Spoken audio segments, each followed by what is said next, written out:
Alors bonjour, donc dans cette vidéo, je vais vous proposer la correction de la séance 2 que j'ai donnée pour la semaine 8. Donc on va commencer par l'activité numéro 3, page 119. Donc dans cette activité, le but est de découvrir les fonctions affines. Donc on va voir ici dans cet exercice un exemple de fonction affine. Alors l'exercice raconte que avec une carte de réduction, on peut payer les entrées moins chères. Donc en gros, on paye que 2 € l'entrée d'un spectacle, mais à condition d'avoir acheté la carte à 12 € d'abord. Alors, on vous demande première question, de vérifier que si Martin va avoir 15 spectacles cette année, ça lui coûtera 42 €. Alors, pour ça, donc, on va faire des petits calculs. Alors, donc, au niveau de l'énoncé, on voit que à chaque fois qu'il va voir un spectacle, il va payer 2 €. Donc, comme il va en avoir 15, donc il va forcément payer 15 fois 2 €. Donc, 2 € pour chaque spectacle. Ah, par contre, il ne faut pas oublier qu'il faut qu'il achète la carte aussi. Donc, la carte, il va la payer qu'en une seule fois. Donc du coup, pour la première question, euh, donc au niveau du calcul, donc qu'est-ce qu'il va payer? Donc il va payer 15 fois 2 €. Donc ça c'est pour aller voir 15 spectacles. Et ensuite on va rajouter à ça les 12 € de carte.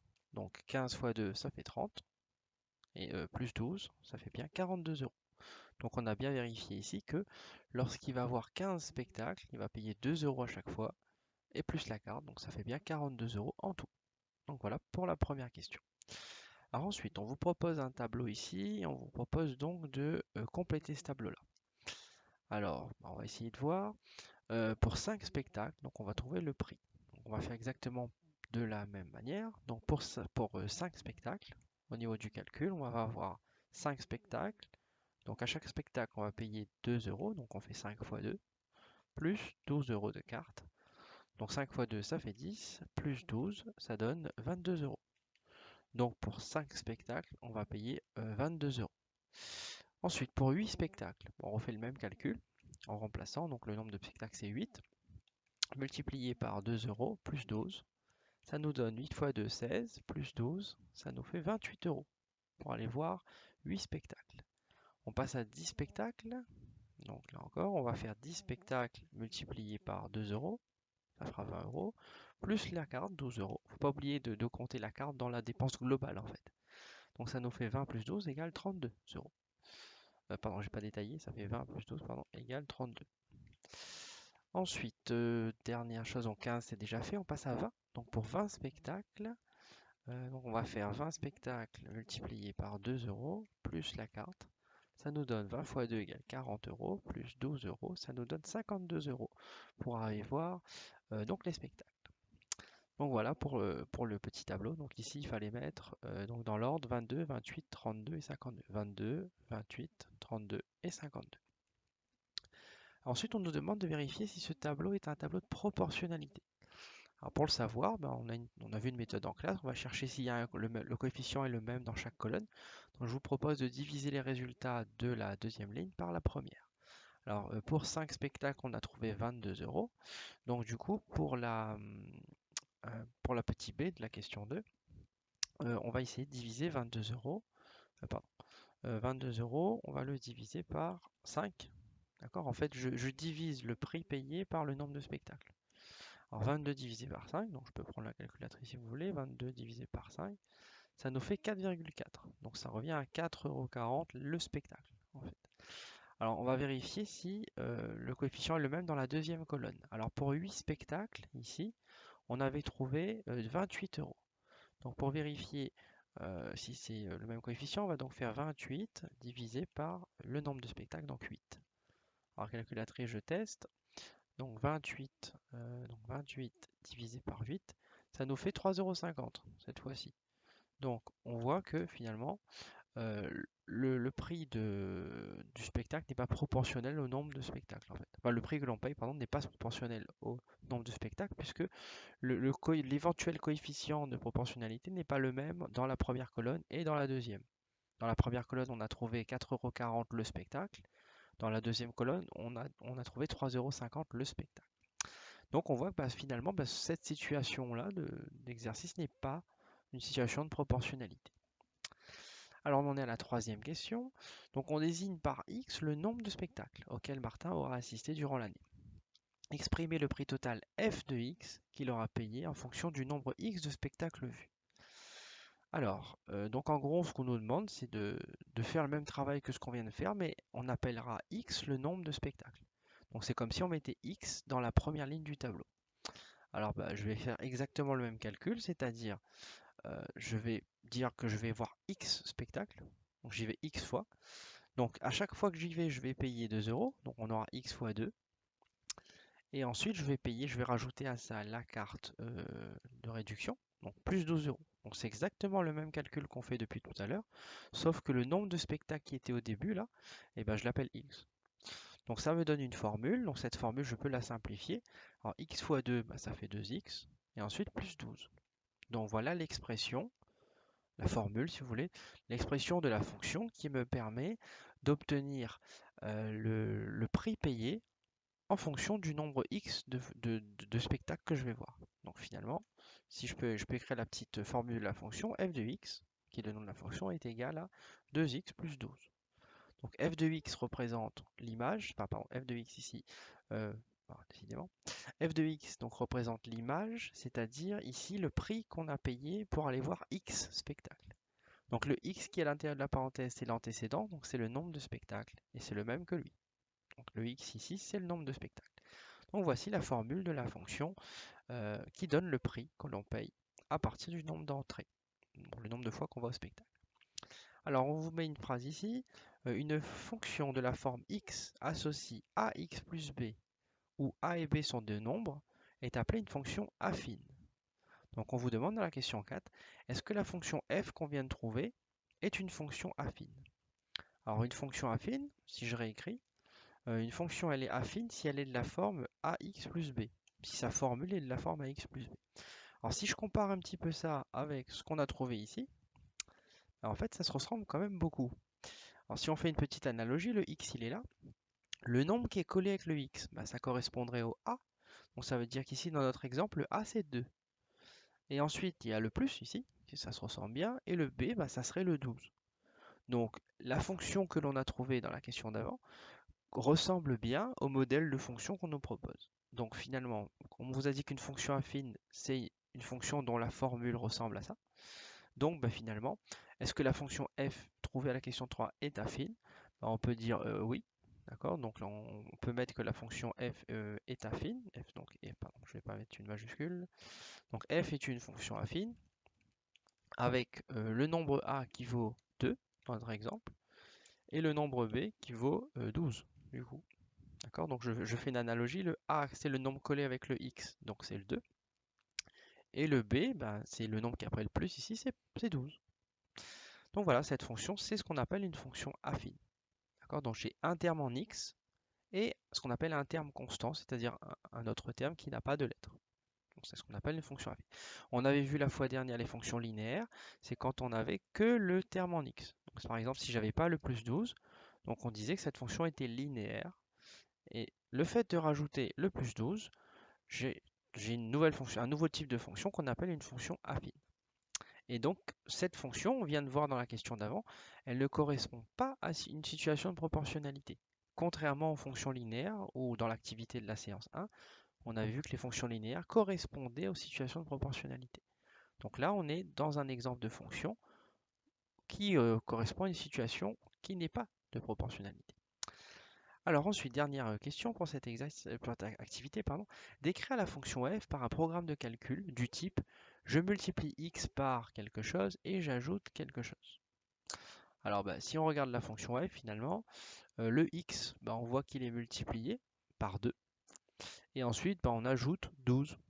Donc la réponse à la dernière question, bah, la fonction f c'est une fonction qui je multiplie x par 2, d'accord, à cause du 2 qui est ici. Et ensuite, j'ajoute 12. Bah, 12, c'est le nombre que l'on ajoute après. Donc voilà, donc finalement, je multiplie x par 2 et j'ajoute 12. Attention, c'est valable que pour cette fonction-là en particulier. Donc voilà pour les fonctions affines. Donc à retenir, une fonction affine, c'est une fonction dont la formule, enfin dans sa formule, il y a un terme en x et un terme sans x, un terme constant. Et donc ça ne correspond pas, a priori, à des situations de proportionnalité. Donc voilà ce qu'on peut retenir de cette activité. On va passer maintenant à la deuxième activité qui était l'activité 4, donc le début de l'activité 4, page 119. Alors on va voir, comme on l'avait fait pour les fonctions linéaires, on va voir un petit peu la représentation graphique d'une fonction affine. Alors on va partir d'une fonction g de x égale 2x. Donc celle-là, comme on l'a vu dans la séance 1, c'est une fonction linéaire. Il y a juste un terme en x, c'est-à-dire un x multiplié par un nombre. Donc cette fonction elle est linéaire, on avait vu que ça correspond à une situation de proportionnalité, on a une droite qui passe par l'origine du repère, donc on est dans un cadre de proportionnalité. Et là on va introduire une fonction qui est affine, cette fois-ci, et dont la formule est 2x plus 3. Donc on voit que ça ressemble un peu à ça, c'est 2x comme ici, mais on a rajouté 3.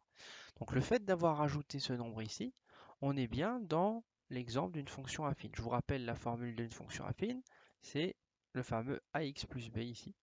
Donc on a un terme en x et un deuxième terme constant à côté qui vient casser la proportionnalité, qui vient faire qu'on n'a plus proportionnalité.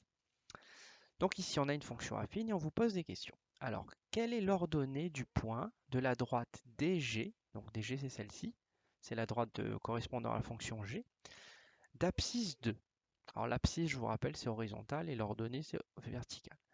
Donc on vous demande quelle est l'ordonnée du point de la droite DG d'abscisse 2. Alors si je me place en abscisse 2, c'est ici, je vais monter jusqu'à la droite, je touche la droite ici, je regarde l'ordonnée, on est à 4. Donc la réponse à cette question, quelle est l'ordonnée du point de la droite DG d'abscisse 2? La réponse c'est 4. On peut le retrouver par le calcul. Alors, profitez pour écrire un petit peu dessous. Alors pour retrouver ça par le calcul, on va utiliser la formule de la fonction. Donc le x, je vous rappelle, c'est l'antécédent, donc ça correspond aux abscisses, c'est le 2. Donc si on calcule g entre parenthèses, pardon, peut-être en vert, on voit pas très bien. On va mettre en bleu, ça sera mieux. Alors on va mettre g entre parenthèses 2 est égal. Donc je vais remplacer dans la formule de g le x par 2. 2, pourquoi? Parce qu'on nous parle du point d'abscisse 2. Donc ça veut dire qu'on remplace x par 2 ici, ce 2 là. Et donc je vais faire le calcul, c'est 2, donc le premier 2, il y a beaucoup de 2 disons. Donc on prend ce 2 là, ici 2, et on va le multiplier par 2. Alors le deuxième 2, c'est le x, c'est-à-dire l'abscisse, ici. Et je retrouve bien mon résultat, 4. Quand je retrouve la même chose que graphiquement, lorsque x vaut 2, lorsque l'abscisse vaut 2, je monte jusqu'à la droite de g, et j'obtiens 4. Alors ensuite, deuxième partie de la question, en déduire l'ordonnée du point de la droite df. Alors, qu'est-ce qui va se passer du coup pour la fonction f? Donc pour la fonction f, on remarque que la formule ressemble beaucoup à celle de g. C'est 2x, comme tout à l'heure, sauf qu'on a rajouté 3. Donc si je regarde l'image de 2 par la fonction f, donc je vais calculer f entre parenthèses 2. Et bien en fait, au niveau du calcul, on va faire 2 fois 2, je vais remplacer x par 2, le 2 d'abscisse ici. Donc ça fait 2 fois 2, donc jusque là c'est exactement la même chose, sauf que j'ai une deuxième opération dans la fonction f qui est affine, j'ai une addition qui est 3, donc plus 3. Et donc 2 fois 2 ça fait 4, et 4 plus 3 ça fait 7. Donc ça veut dire que au niveau de la fonction f, lorsque je vais me placer en abscisse 2, l'ordonnée ce sera 7. Ça veut dire que le point qui appartient à la représentation graphique de la fonction f, il sera à 7, c'est-à-dire 3 unités plus haut que celui-là. Alors 3 unités plus haut, c'est à cause du plus 3 en fait. Alors ensuite, dans la question petit b, on vous dit de façon plus générale, comment trouver l'ordonnée d'un point de df à partir du point de dg. Alors question un petit peu particulière. Alors je vous propose de refaire le même travail que ce qu'on vient de faire là, mais en prenant comme abscisse 1 par exemple. Donc ici, je vais prendre par exemple x égale 1. Donc je vais placer en abscisse 1 et je vais regarder l'ordonnée du point qui est sur la droite de la fonction g et dont l'abscisse est 1. Donc je me place en abscisse 1 et je vais monter jusqu'à la droite. J'arrive ici. Et donc l'ordonnée du point de la droite de la fonction g, c'est 2 lorsque l'abscisse vaut 1. Donc l'antécédent c'est 1, l'image c'est 2. Je peux le retrouver par la formule. Donc si je calcule g entre parenthèses et à la place de x je mets 1, donc ça fait g de 1, c'est égal à, au niveau de la formule, 2 fois 1. Donc je remplace le x par 1, ça fait 2 fois 1, bah, ça fait 2.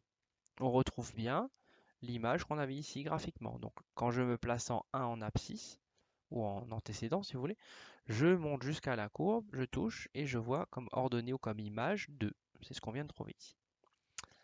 Bah, si maintenant je fais le calcul pour la fonction f, d'accord, je rappelle que la fonction f elle n'est pas encore dessinée, on n'a pas encore représenté graphiquement. Alors la fonction f, donc si je calcule son image, je fais f de 1 est égal à...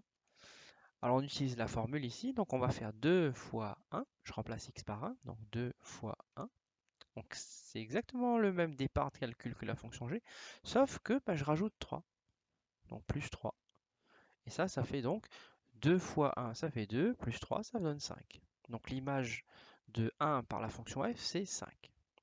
Donc si vous avez compris le truc, en fait, on se rend compte qu'à chaque fois, ce qu'il y aura en plus, c'est ce fameux plus 3 là.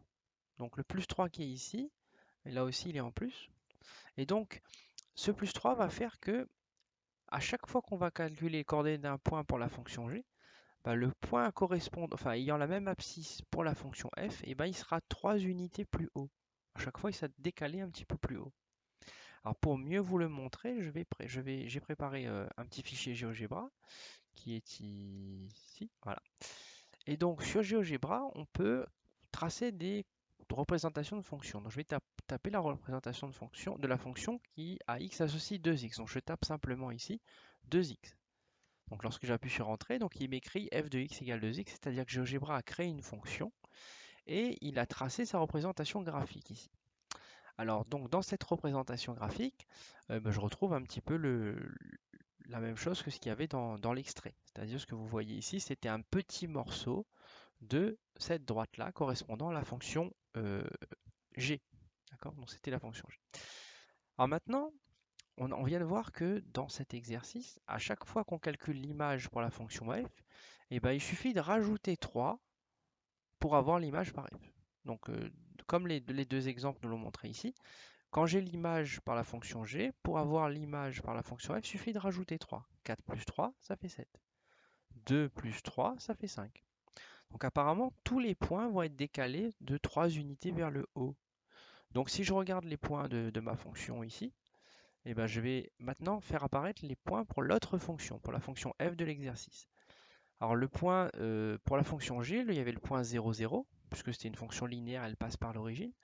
Et ben, pour la fonction f, le point sera 3 unités plus haut, il sera là. Pour 1, on avait vu que c'était l'image par la fonction g, c'était 2, et l'image par la fonction f, c'était 5. 3 unités plus haut. Pour 2, l'image par g, c'était 4, et par f, c'était 7. Donc là encore, on est 3 unités plus haut. Donc je pense que vous avez compris le principe. Tous les points en fait de la fonction f vont être décalés de 3 vers le haut par rapport à la fonction g, à la droite bleue là. Donc à chaque fois, je décale de 3 vers le haut. Donc finalement, au niveau de la représentation, eh ben, en fait, on va aussi obtenir une droite pour cette fonction affine. Sauf que, petite différence, comme la droite va être décalée de 3 unités vers le haut. Ce qui veut dire qu'elle ne passera pas par l'origine, elle ne passera pas par 0. Donc forcément, cette fonction ne correspond pas à une situation de proportionnalité. D'accord? Donc, ce qu'on peut retenir de ça, et on va répondre à la dernière question ainsi, que peut-on en déduire pour la représentation graphique de la fonction f? Et bien en fait, la représentation graphique de la fonction f qui est là, c'est quasiment la même que la fonction g, linéaire correspondante, mais elle ne passera pas par 0, elle sera décalée à cause du plus 3, elle sera décalée vers le haut de 3 unités. Donc je reviens vers mon dessin. En bleu ici, nous avons la droite de la fonction g de l'exercice, fonction linéaire qui passe par l'origine du repère, donc une droite passant par l'origine du repère. On est dans une situation de proportionnalité. Et pour une fonction affine, on aura également une droite, sauf qu'elle sera décalée ici donc vers le haut, parce qu'on a rajouté plus 3. Donc dans l'exercice, comme on avait rajouté plus 3, et bien cette droite, elle est simplement décalée de 3 unités vers le haut. Donc on obtient une droite, mais qui ne passe pas par l'origine. Bon, voilà un petit peu ce qu'il fallait retenir de ces activités.